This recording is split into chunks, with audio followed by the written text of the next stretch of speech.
જોગીરાજ આવ્યો મારે આંગણે રે જોગીરાજ આવ્યા મારે આંગણે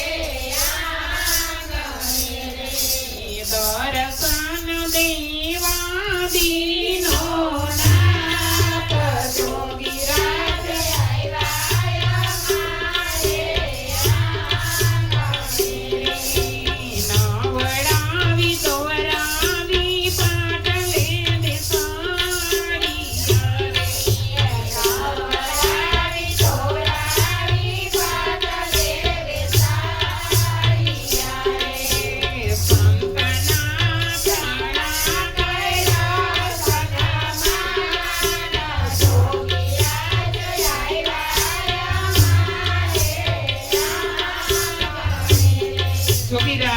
આવ્યા મારે દાનેશ્વરી કરણ એમ કહેવાય કે સવા પોર દી ચડતા સવા મણ સોનાનું દાન કરે, પણ એક દિવસ એનું મૃત્યુ નિશ્ચિત હતું. અત્યારે આ યુગમાં એવો દાનેશ્વરી કરણ હોય કોઈ સવા પોર દી ચડતા સવા મણ સોનાનું દાન કરતો હોય તો બસ મિલિટરી ગોઠવવી પડે કે નહીં?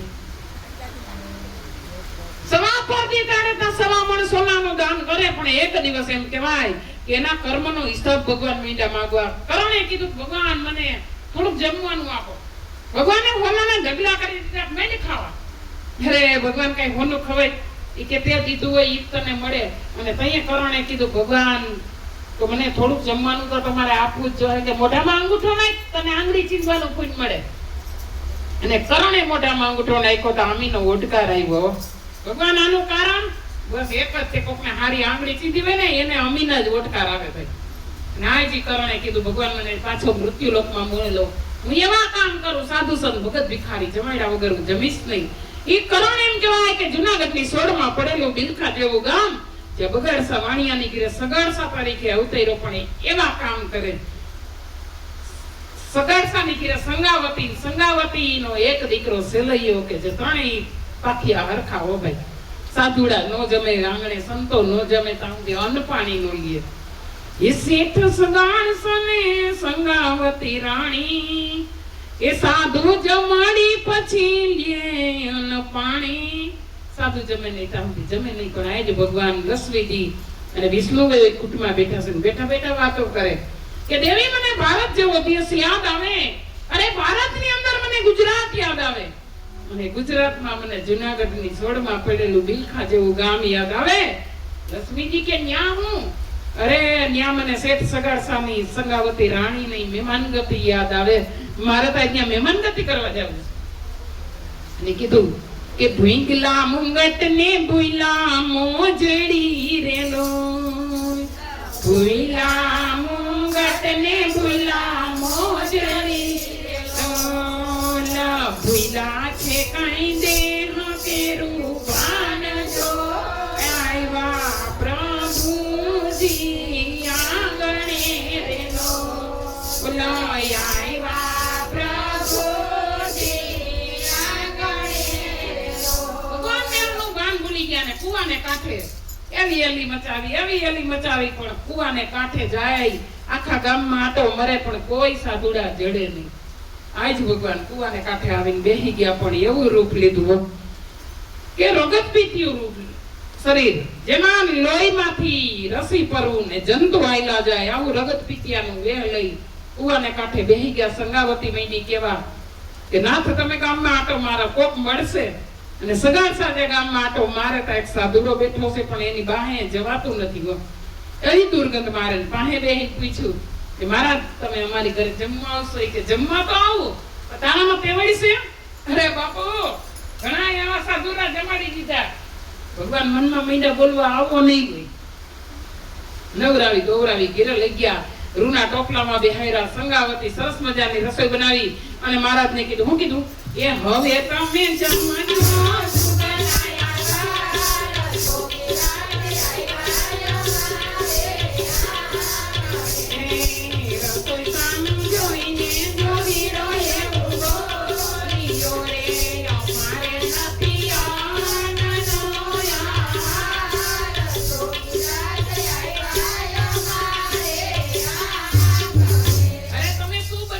બાપુ તમે જમો ને એવું જ બનાવ્યું. શીરો, પૂરી, ભજીયા. અરે અમે તો અઘોરી સાધુ કહેવાય, આવું ન જમી. તમારામાં જો જમાડવાની ટેવાડો હોય તો માંસ મટન લઈ આવીને જમાડો. અરે આવડી બધી ધર્મની ધજા ફરકાવીને માંસ મટન લેવા ક્યાં જાવ? ઈ જી કરો ઈ નકર મને મારા ઠેકાણે મેલી જાવ.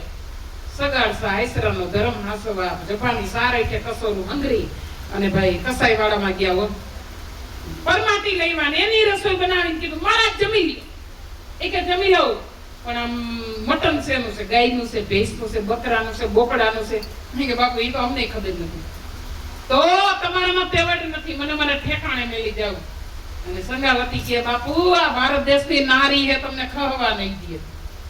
અને આ જેમ કહેવાય કે જો તમારામાં જમાડવાની ટેવડ હોય તો આવા મટન લઈ આવીને અમારે નથી ખાવા, માણસની માટી જમાડવાની. એમાંય પાછું કુમડું માણસ, ગઈઢું ગુઈઢું નહીં.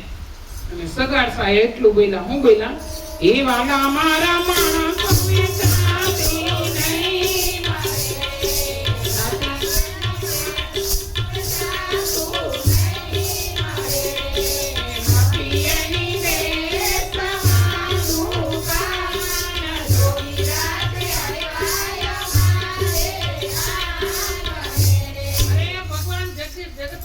નહીં જગ્યા નથી જ્યાં માણસ વેચાતી મળે. એ સંગાવતી કહે છે કે નાથ પાછી પેની કરતા ની માણસ જોતો હોય તો આપણા ઘરમાં. આપણો સેલૈયા જેવો દીકરો આ સાધુને ખાંડીને ખવડાવી ગયો અને ઈ સેલૈયો નિસાડે ગયો છે ને એનું ઈ તત્વ રૂપ બદલાવીને નિસાડે વઈ ગયો. અને સેલૈયાને મૈંડું કેવા શું કીધું? ઈ ભાઈગર ભાઈગર સેલૈયા તારો મારા છોકયા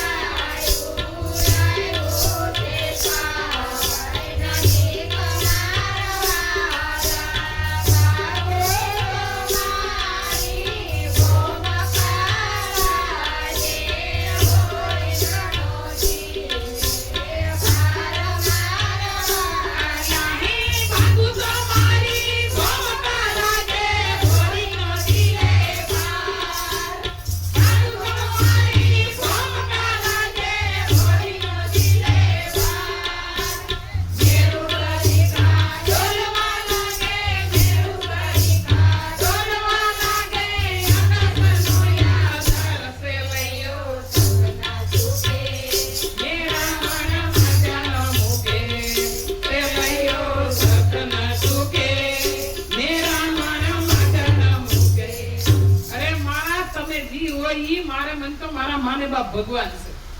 હું નહીં જાઉં. આ જેમ કહેવાય કે સેલૈયાની ખોળામાં બેસી ગયો અને માં સંગાવતી એનું ધડ કાપીને સિક્કે માથું ચડાવી દીધું અને ધડ ખાંડણીયામાં નાખ્યું.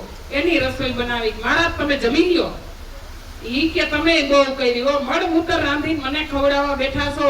હારું હારું સિક્કામાં ચડાવી દીધું. ને સંગાવતીએ કીધું કે અરે બાપુ એનો હું મોહ રાખી, લાવો ઈ તમને ઉતારી દઉં. અને સિક્કેથી માથું ઉતારીને ખાંડણીયામાં નાખ્યું. અને જ્યાં ખાંડણીયામાં નાખ્યું ત્યાં સાધુ મહારાજ ઉભા થયા કે પીલુડા પાડતા પાડતા રસોઈ બનાવો તો મારે નથી ખાવી. દીકરાની જાનમાં જતા હોય એવા તૈયાર થાવ. કપારે તીલી છોડો, આખું માંગે આજો. અને ધરતીની માથે એક હાલેડું રજૂ હતું. જગતમાં બે નારી એવી થઈ ગઈ જેના હાલેડા આપણા બાળકને ગાવાથી વાઇબ્રેશન આવે.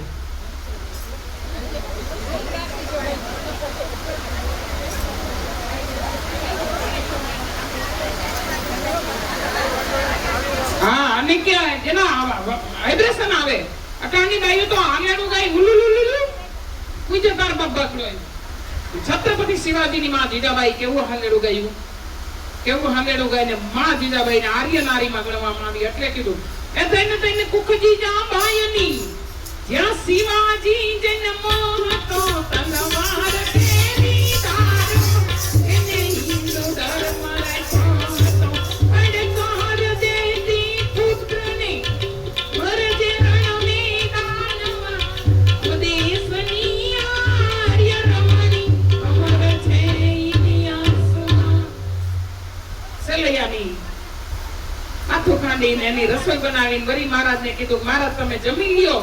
એ કે જમી તો નવું, તમે બે જણાએ બહુ કાઈસ કરી. તમારે નિયમ છે કે સાધુ જમાડ્યા વગર જમતા નથી. મારે નિયમ છે કે તમારું એક બાળક મારા ભેગું બેહાડી દ્યો. અને આ જેમ કહેવાય કે સંગાવતીએ કીધું કે માં ભગવાન એક હતો ઈ તો અમે તમે કીધું એમ કર્યું છે પણ અમારે હવે બાળક નથી, તો તમારે એ કોઈ સંતાન નથી કે ના? તો ભગવાન કે બહુ ઘાણી કરી, હવે એક કામ કરો, હું વાંજિયાના ઘરનું જમતો નથી, તમે વાંજિયા કહેવાય. અહીંયા શંકાવતી બોલે, ના તમે વાંજિયા નથી, મારે 5 મહિનાનું વધાન છે. અને તૈયા કીધું કે એની અમને શું ખાતરી? અને તૈયા શંકાવતી ચોકેસમાંથી કટારી લઈ અને જ્યાં પેટ માથે મારવા જતા, માડો ને